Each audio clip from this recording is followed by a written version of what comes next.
Well, we have ultimately finished the third book.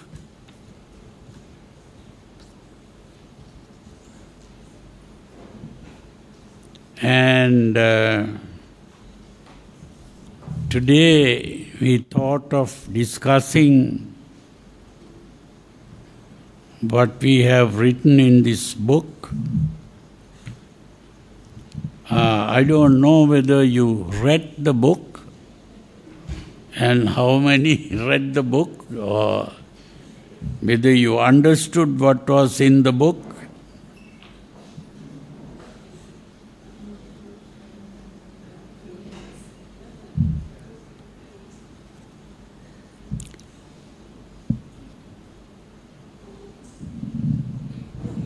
Anyone who read the book and found anything difficult to understand?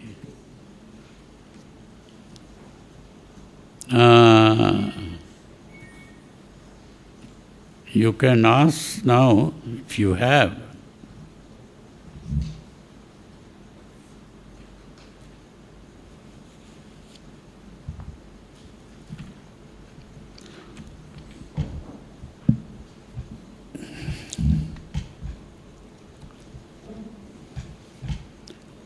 It is very important to understand that today, when people talk about meditation, they use two words, samatha and vipassana. Two words that are being used. And most people think that these are two different kinds of meditation. But the fact is that these are not two different kinds of meditation.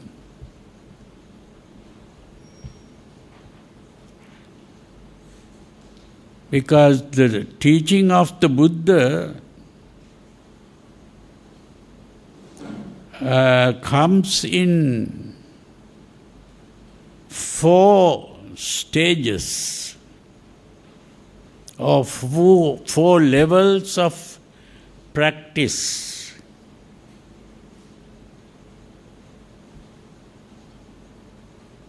What we call saddha, sila, samadhi and panya. Saddha, Sila, Samadhi and Panya. These are four important words that you should remember. And as I have said earlier,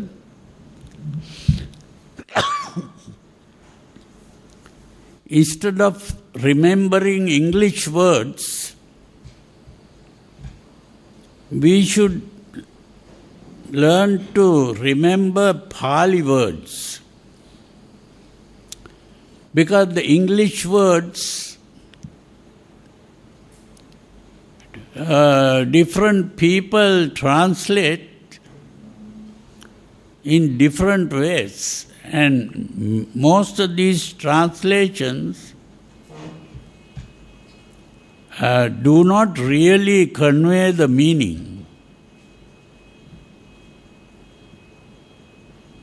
So it is very important to know the Pali word and know the meaning of the Pali word. It is because people memorize English words, and when I use a different English word, people begin to think I am distorting the Dhamma. That is the mistake. I am trying to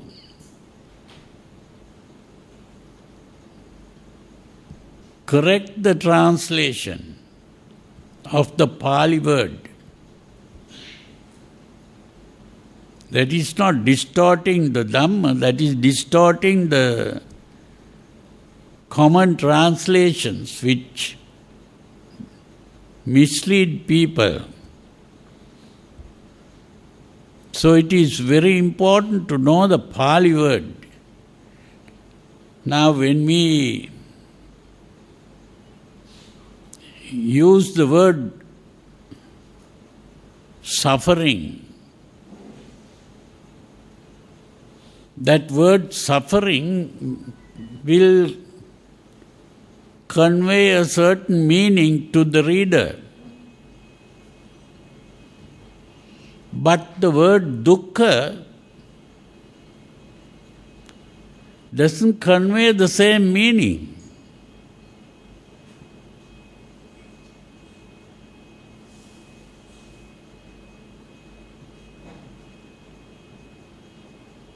That is why I use the word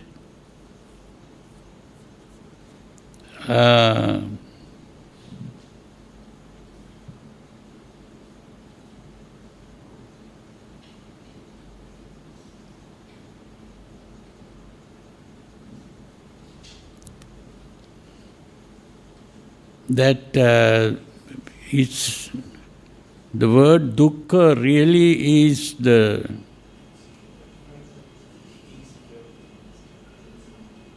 word, what is the word? Insecurity, that's right. The word insecurity.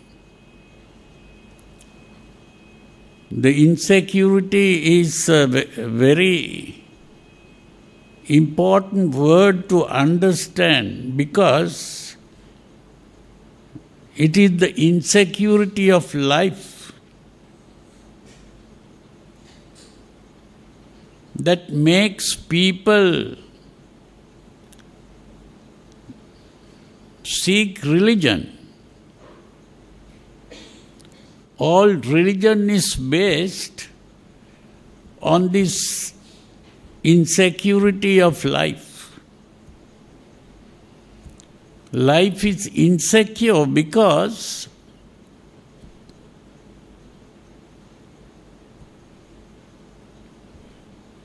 if we look into the modern TV channels, there is a channel where they show animals.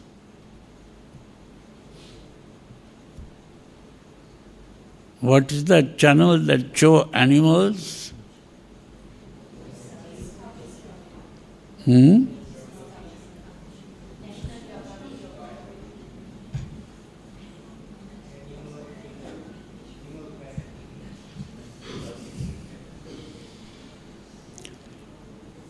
They show, when they show the animals, we are able to see that every animal has to go in search of food. Now we also have to go in search of food all the time. Why? If we don't take food, we die. That is the insecurity of life. To keep on living, we need food. Not only food, we also need to drink water.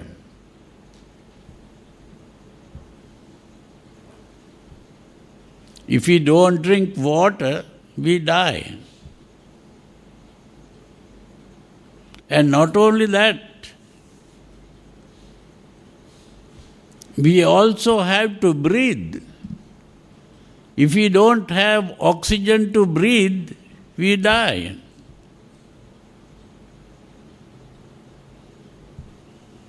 And we must also have the proper temperature. If it is too hot or too cold, we die. So this is the insecurity of life.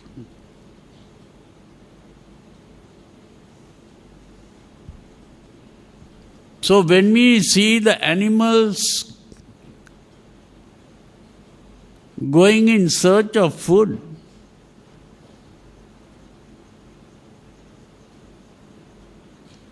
what happens? What do we see?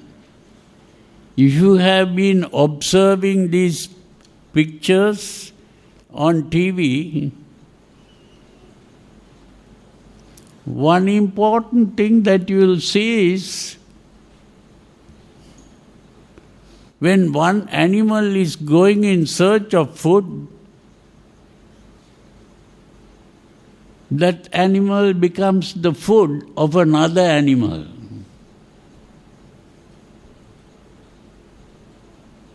So going in search of food is also something that can lead to death.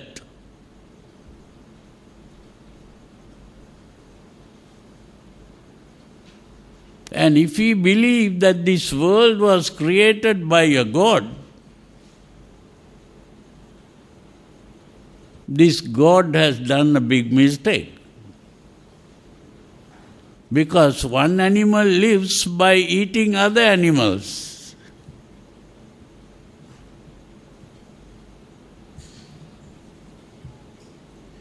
Even human beings are doing the same thing.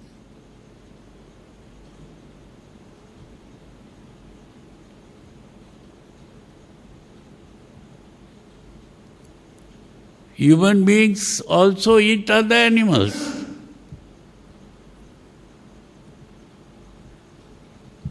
And not only that, even if human beings are vegetarians, what is being a vegetarian? Eating plants. And what is eating plants? Plant is also a life. Human beings don't live by eating non-living, inanimate things. We don't eat stones and rocks. We are all the time eating other lives. Is this the way God has created the world? If God created the world, He has created suffering now.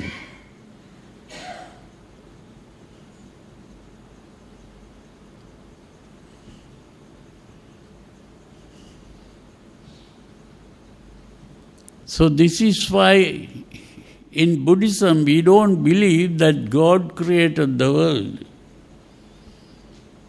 If anyone created the world,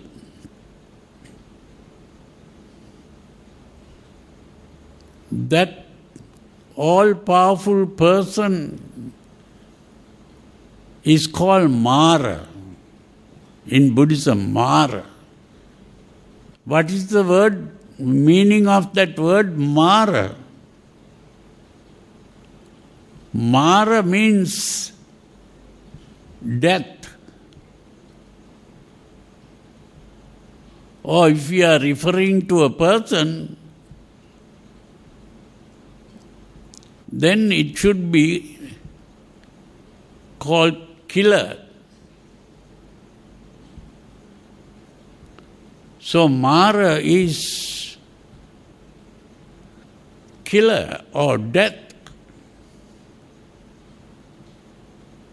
Because every person who is born in the world, not only human beings, even animals and even plants, every living organism has to die.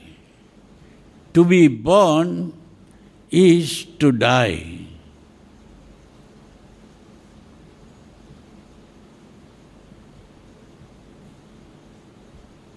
Have you ever met a person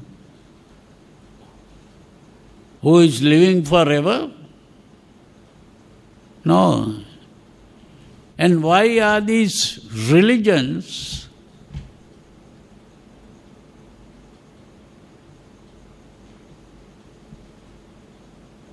they all talk about going to heaven? What is heaven? Heaven is supposed to be a place where there is no death and there is happiness forever. Why is heaven seen as a place where there is happiness and no death? Because what we are having in this world is unhappiness and death. To be free from this world of unhappiness and death, we are trying to run into a world where there is no unhappiness and no death. What is that world? Has anyone seen that world? Has anyone met a person coming from that world? No one has seen this. But they all believe this. Why? That is a dream world. We want to believe that. Why? To overcome this feeling of insecurity. It is to overcome this feeling of insecurity that we are believing in things that we have never seen. We have no proof. The only proof is, if there is any, that proof will be after death, not before death.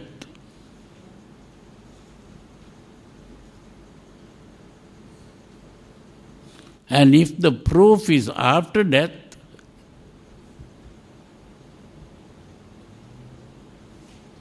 so we are believing in something that we have never seen or known.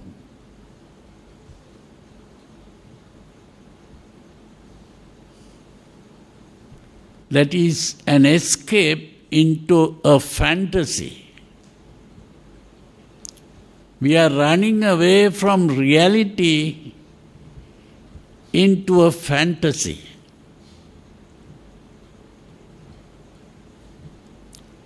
To simply overcome the feeling of insecurity. The real thing that we see and know is the insecurity of life. And all our life, what we are doing is an effort to overcome this insecurity of life. You know, most of you get up early morning to do something. What is that?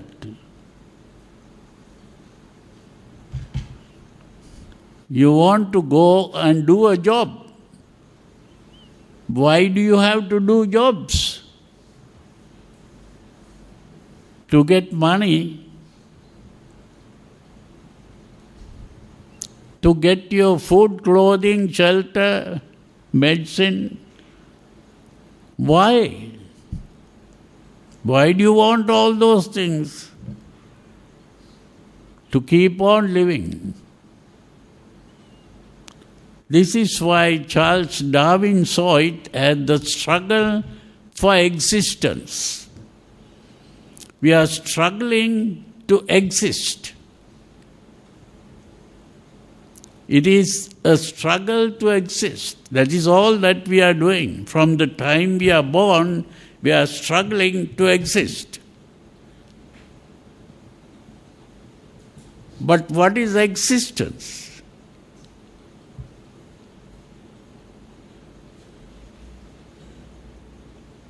Existence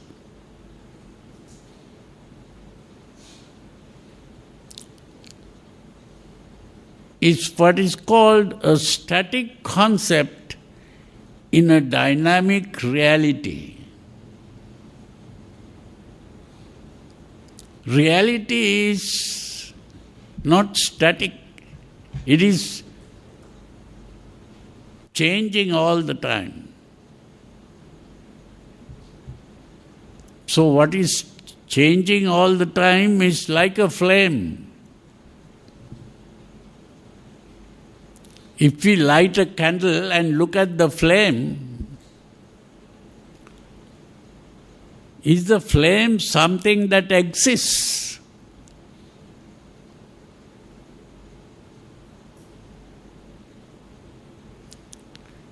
Existence is a static concept. That means it is not changing. But it is changing all the time. The flame is a new flame every second. It's a new flame. In the same way, our body is a new body every second. Although we think it is not changing. From the time we are born, the body is changing. All the cells in the body, all the atoms in the body, everything is changing. But we notice the change only after a few years.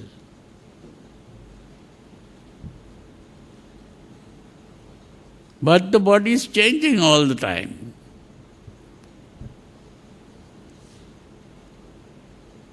The child that is born is not the young man or woman who is getting married. They are two different people. And the old man or woman who dies is different from the young man or woman who got married. Everything is changed. This is the insecurity of life.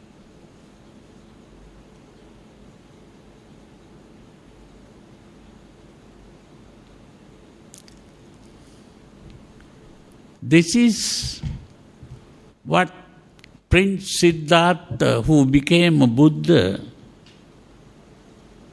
that is what he saw. He was born as a prince with all the luxuries at that time, available at that time.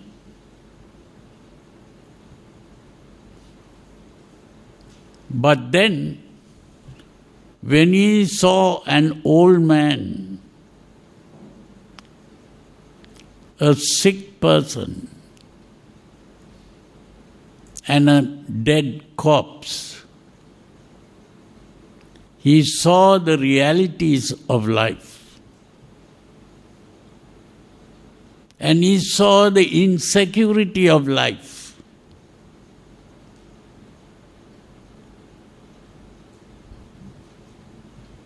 What did he do?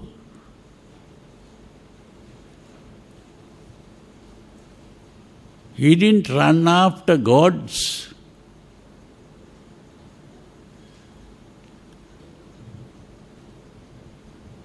He didn't try to run to heaven.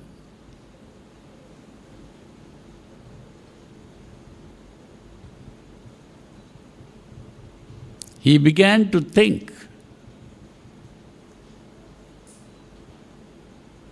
And he thought, all these people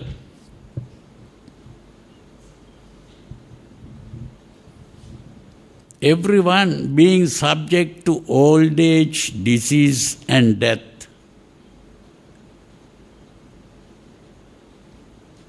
They are running after things that are subject to old age, disease and death.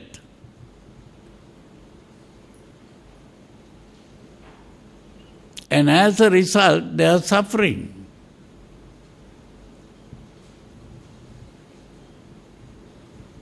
Then he saw a person who had renounced the world.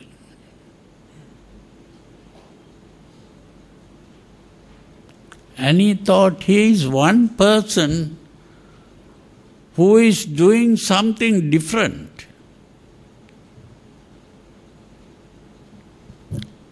He is getting away from things that are subject to old age, disease and death.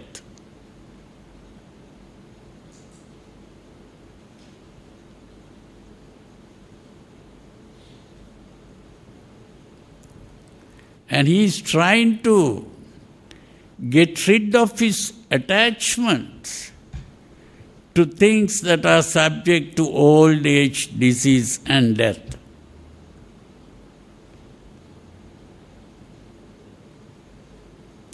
He is trying to purify his mind.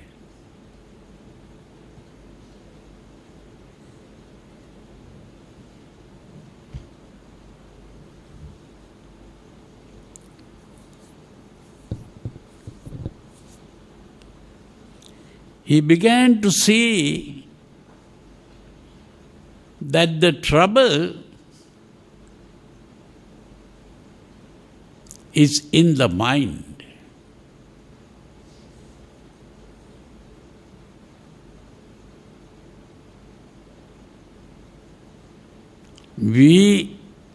Our mind is going in search of the impossible.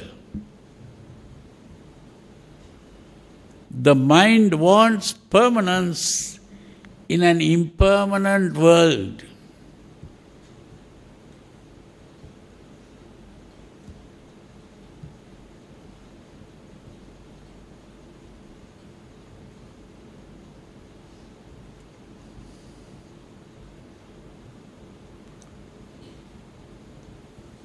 And that is why the mind is suffering. So he thought the right thing to do is to let go of all these things. And he decided to let go. So he gave up his princely life, gave up his beautiful wife, gave up his newly born child, gave up his future as a king or emperor, gave up everything and learned to purify the mind, to develop the mind.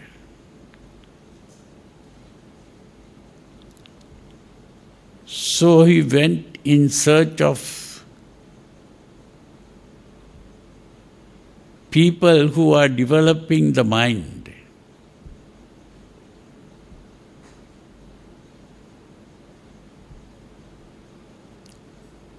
So it was after a long period of practicing meditation, practicing asceticism,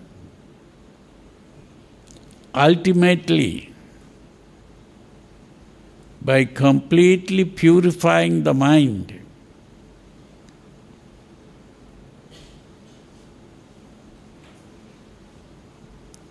he awakened from the dream of existence.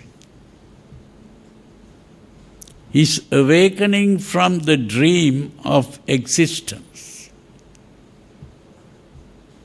He began to realize that he's not really existing.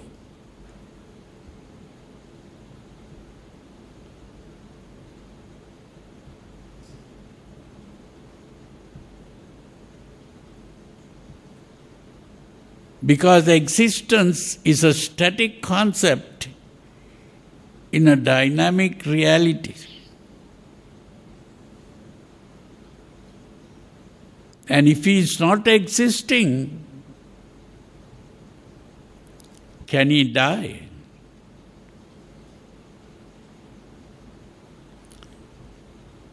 Before you can die, you have to exist.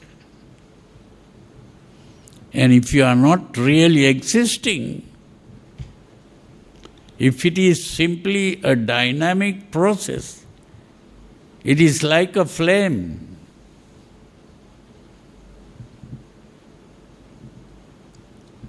When the flame goes out,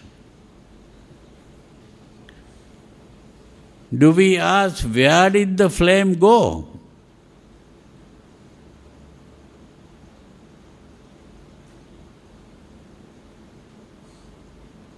What happened to the flame?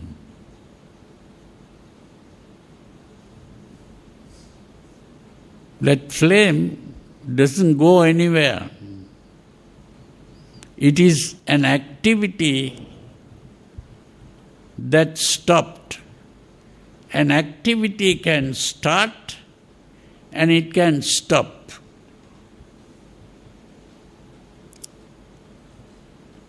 It cannot go anywhere. Going anywhere means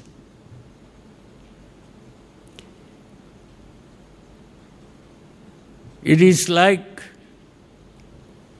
if you have a candle with the flame on it, you can use that candle to light another candle. So you might see that the flame here continued in the other flame. And you can use that flame to light another candle. And you can even have a row of candles.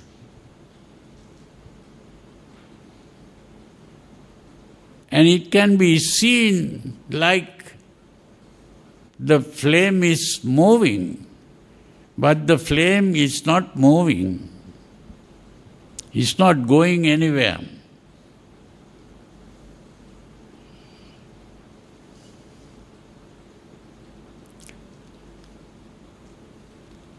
It can only start and it can stop. That's all.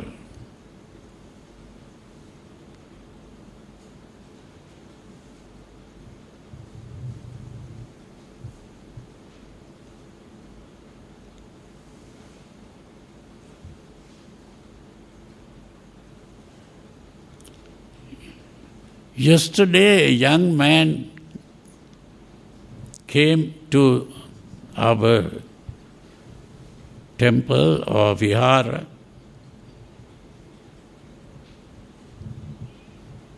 and asked me, he told me that his father died.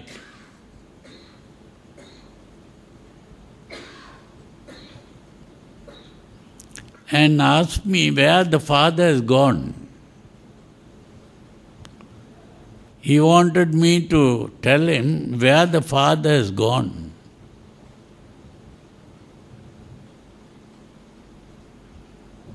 So I said,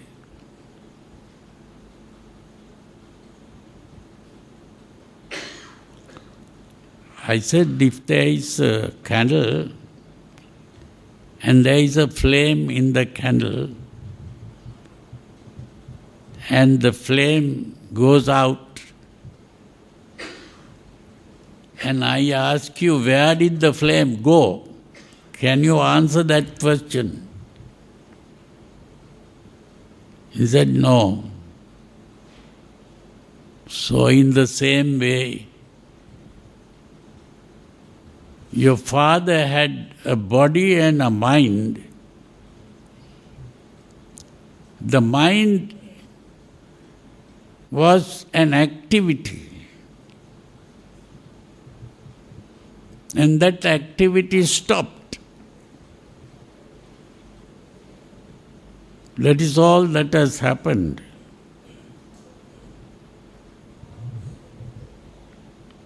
But we like to think that that person who died has gone somewhere. So this is why we cry and lament.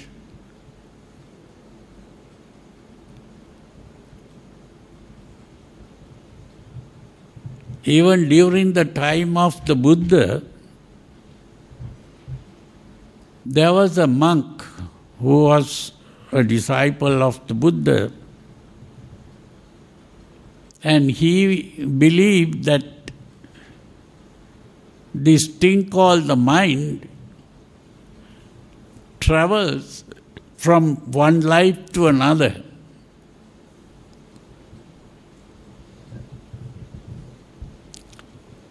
And the other monks are telling him that you are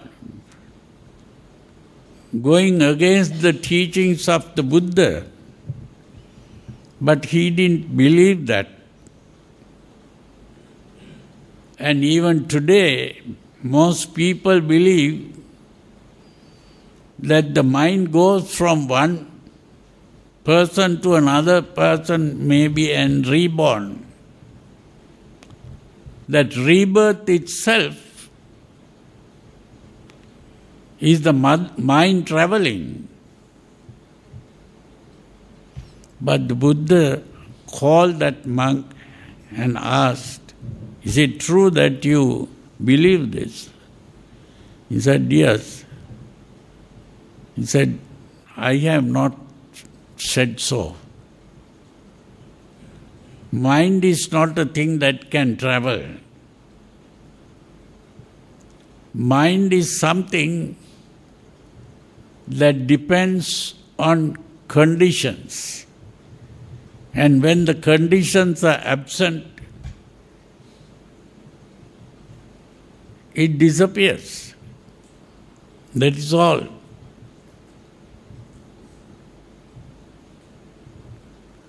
This is why we are thinking in terms of the person going and being born other places. But the important thing is that what we call rebirth is simply that same activity called mind is able to start another flame, like one candle lighting another candle. That is how rebirth takes place. And that depends what kind of flame will come up, depends on what is called karma. Karma simply means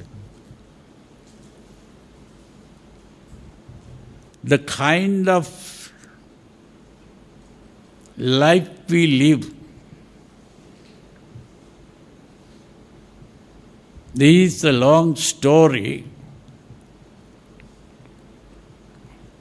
To understand how rebirth takes place. Rebirth is not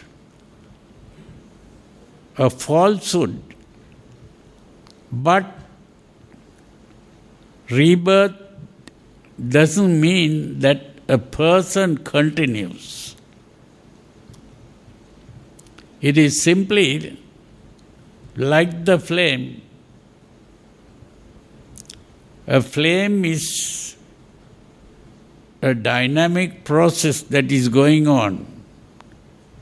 There is nothing static about the flame. So in the same way, the mind is also a dynamic process that is going on. And just as a flame can light another flame, the mind can continue in another body by producing another body. Even the body is a dynamic process that is going on. There is nothing static about the body.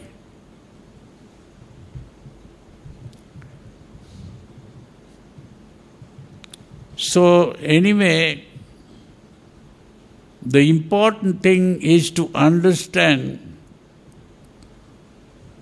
that we are struggling to exist.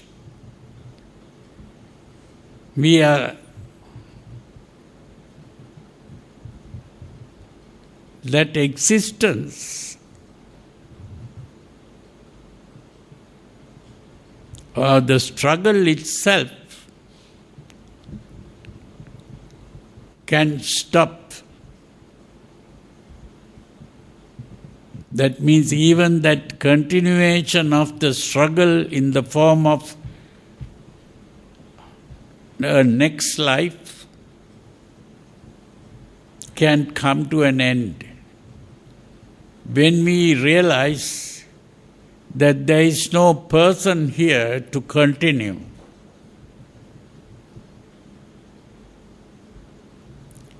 so we will be talking about these things as we go along. So the important thing is to read this book, and most of these things are in the book. And as you read it, you'll begin to understand these things. And because we have been talking for some time,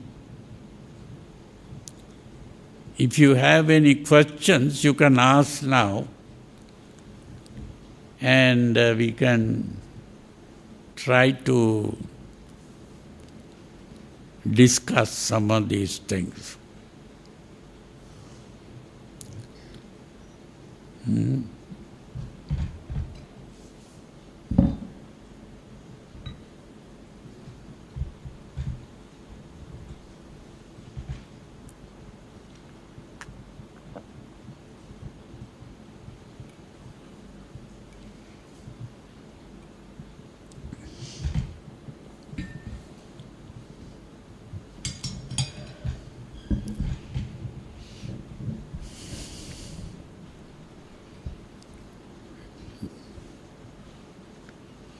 Anyway, that you can think about these things, and as you begin to think, you begin to understand these things better.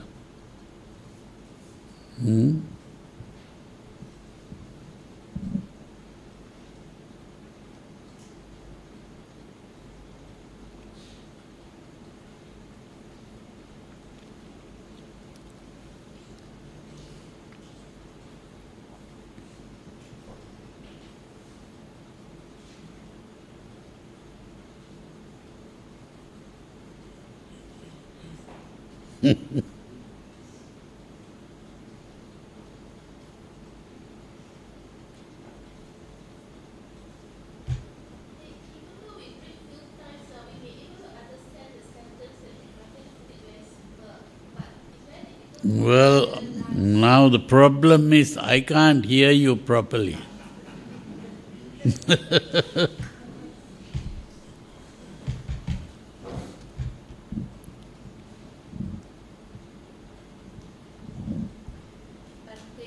Huh? Bhante, even though we read several times of this book, we may be able to understand the sentence that Bhante have made it simple, but I find we are not able to realize or penetrate what Bhante has written. What? Difficult to understand. We can understand, but difficult to realize. Because Difficult understanding and realization is different, right, Bhante? Yeah, that's a good question. So, Bhante, how, as a lay people like us, to realize it? Very good. Thank you, Bhante. Good that you asked that question. The reason for this problem that you are talking about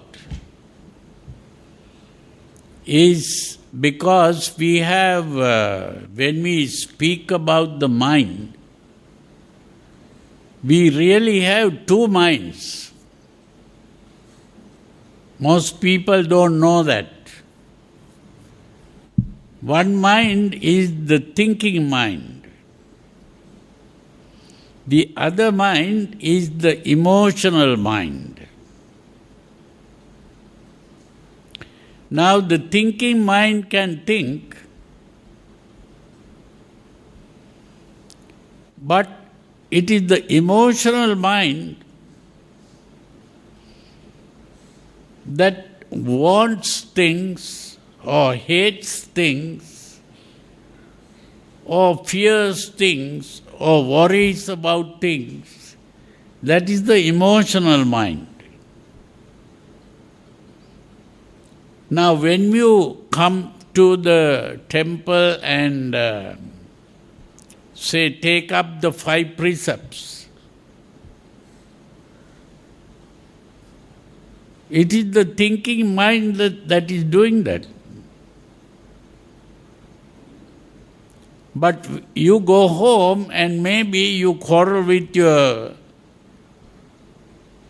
husband or wife or whoever, or maybe neighbors, or why is that? That is done by the emotional mind, not the thinking mind. And so, even if we understand, when you read the book, you understand everything, your understanding is done by the thinking mind. But you cannot live according to your understanding because the emotional mind goes in the opposite direction. Today, the thinking mind in the modern world is much more advanced than the primitive world. That is why we have electric lights, we have fans, we have air conditioning, we have motor vehicles to go about, we have airplanes even to fly to other countries. Now people have even gone to the moon, and now they are trying to go even beyond the moon. We have this wonderful thing called a computer. All this is because of the thinking mind. It is the thinking mind that has done all these things, wonderful things. But still, are we free from crime? Are we free from wars? Are we free from terrorism, injustice? Why all these things? Because the emotional mind is dominating the world today. The thinking mind is only a slave of the emotional mind. This is why the thinking mind has created the nuclear weapons that can even destroy the world. Because everything that the thinking mind has done is what the emotional mind wants. So this is why the Buddha pointed out that what we need is to start working according to the thinking mind and not the emotional mind. That the thinking mind should dominate the world, not the emotional mind.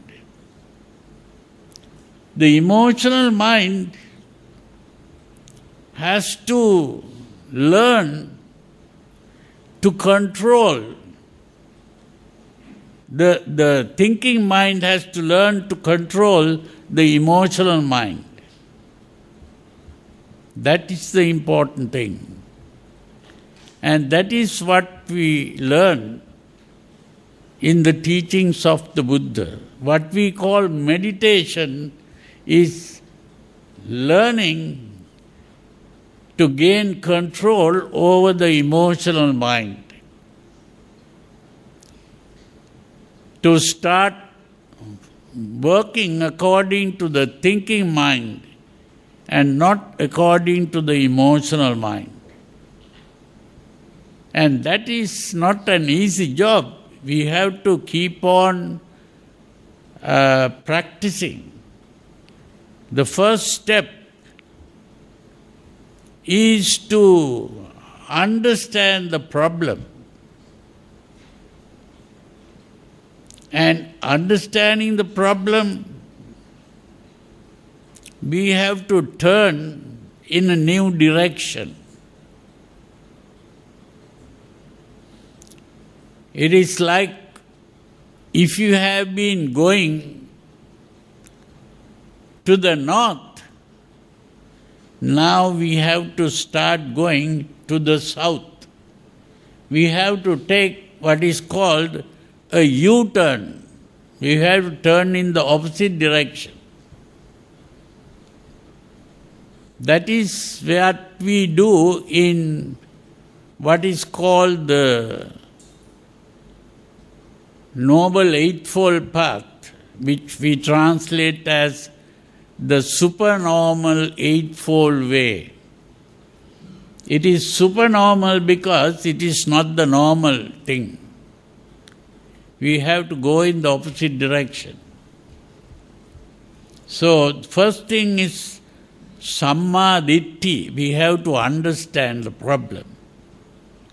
The second step is to turn in the right direction. That's why I call it the reorientation.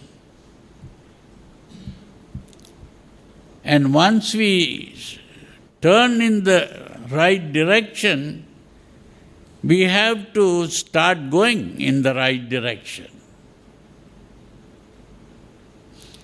So that going in the right direction means we have to control our behavior. So the behavior control is what is called sila. And then we have to gain control over our emotions. The emotions must be controlled. And that is what is called samadhi.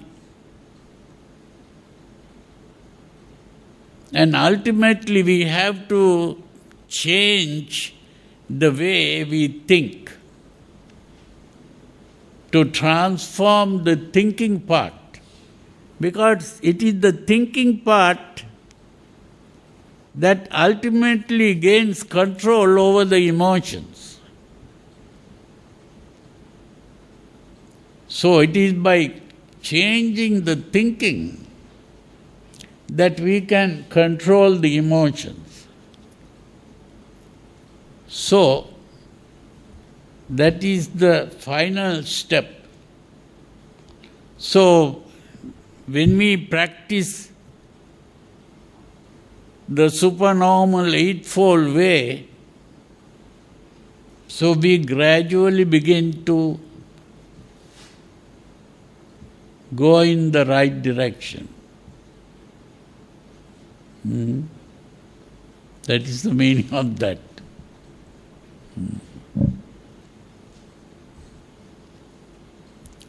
All that is in this book. You read the book and you begin to understand that.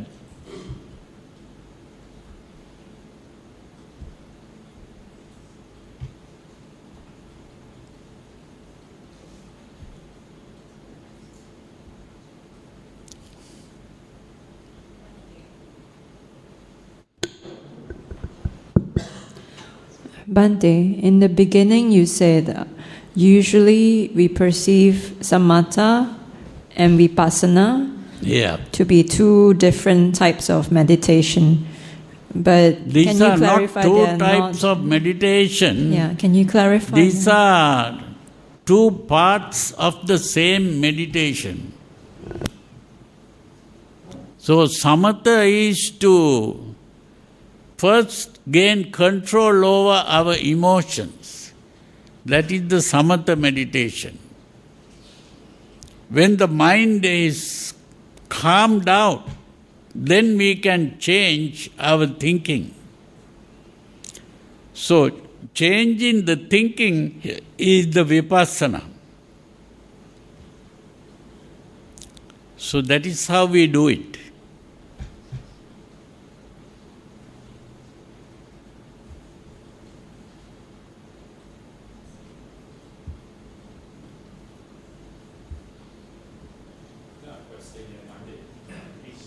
When does this prajna actually come out? Again, you have to come here. When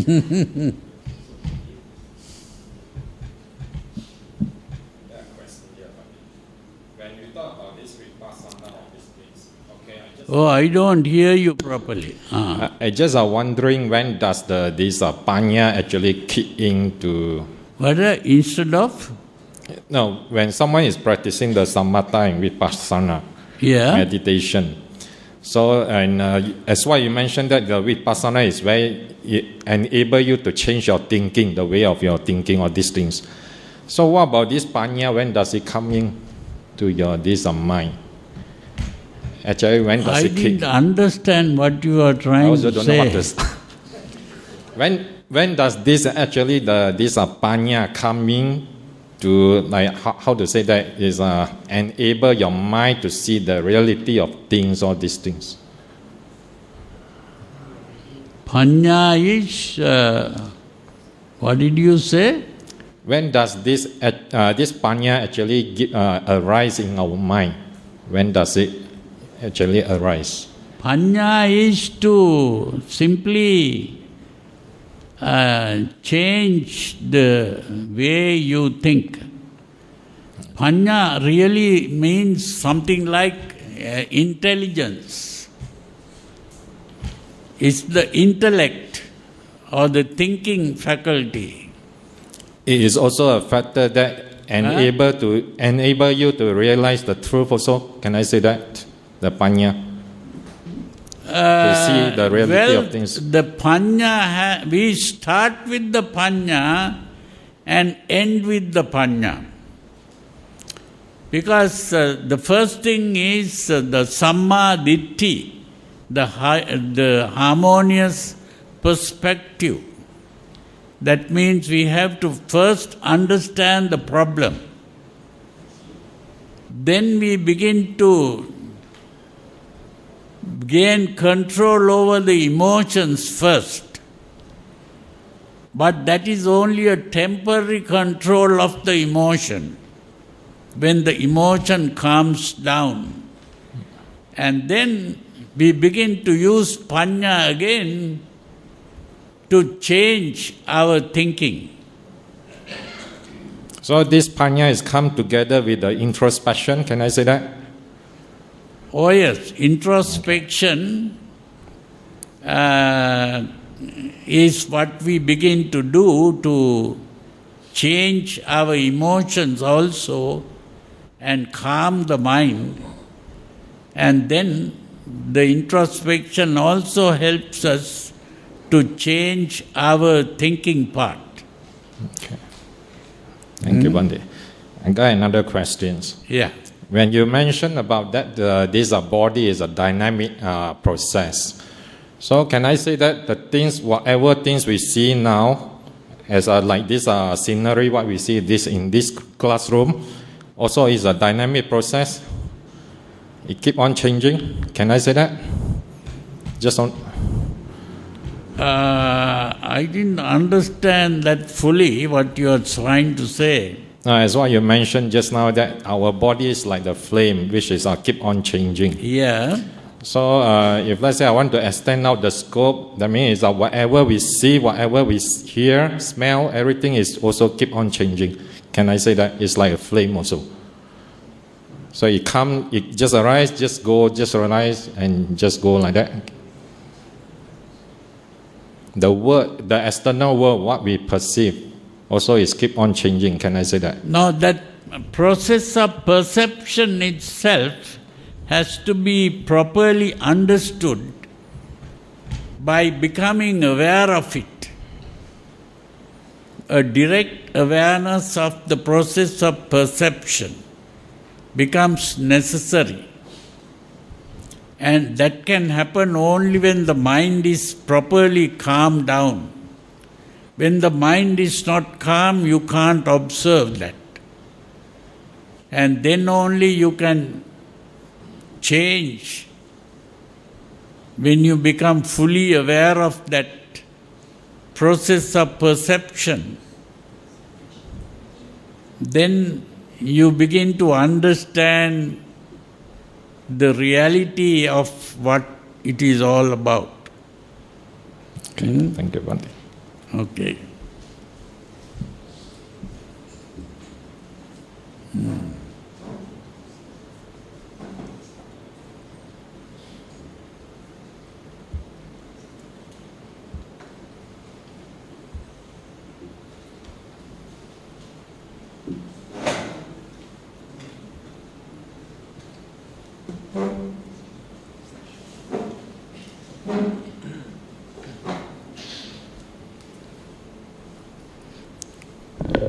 Bhante, the question which we have to ask ourselves, the question that we have to ask ourselves is the practice. When we are practicing what we learn, we are actually exposed to a lot of conditions outside, family, work, society. How important is it for us to have a support group in terms of association with similar-minded friends for us to change our thinking and practice to review our habits and reduce the defilements that we are actually habitually having? What's your advice on this? What you are talking about is how the society that you live in can become an obstacle to your practice. Is that what you're saying? Then? Not really. I'm actually saying the society exists, but the society exists, but the support group of friends, associates, companions, similar in the same line with us, looking and seeking for a solution. You want to spread the Dhamma in your society. Is that what you're trying to say? Not really. I'm talking more in terms of Kalyana Mitta. Kalyana Mitta, like good friendship. How important is it in the practice? how your practice is important in influencing other people. No. Then? I'm talking about how a group of people can be actually supporting each other in the practice. How a group of people can help one another. That's right. Oh, yeah, that is important. This is why you have to get together in this group like this. The group support becomes very important. That is why the Buddha established what is called the Sangha. The Sangha itself is a group of people who are thinking in a similar way and acting in a similar way. And when you get into that group, you also begin to act in the same way. That is what you get from the group. The group support becomes very important. That is the meaning of Sangha. So the Sangha becomes very important in the practice.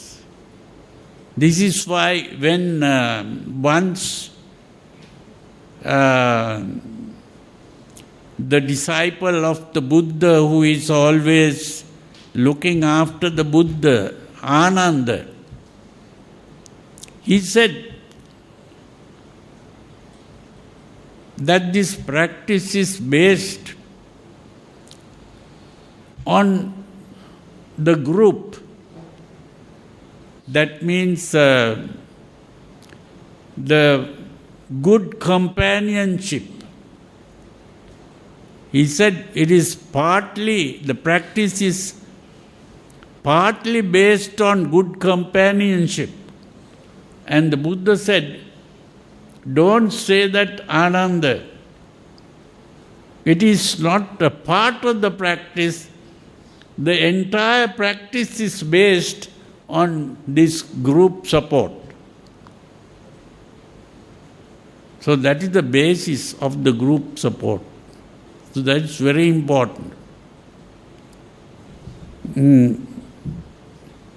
Today the modern psychotherapists also make use of this group support in psychotherapy.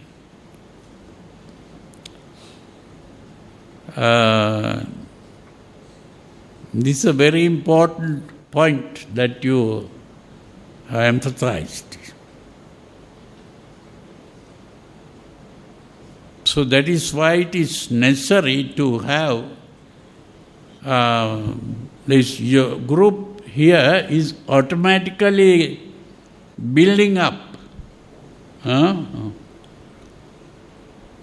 So if you come regularly to listen to the Dhamma and talk about the Dhamma, you gradually get into it.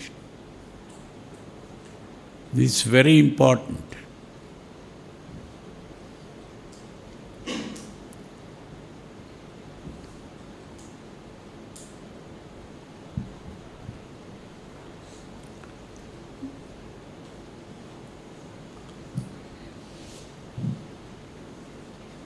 So if we don't have any more questions, we can bring this to an end today.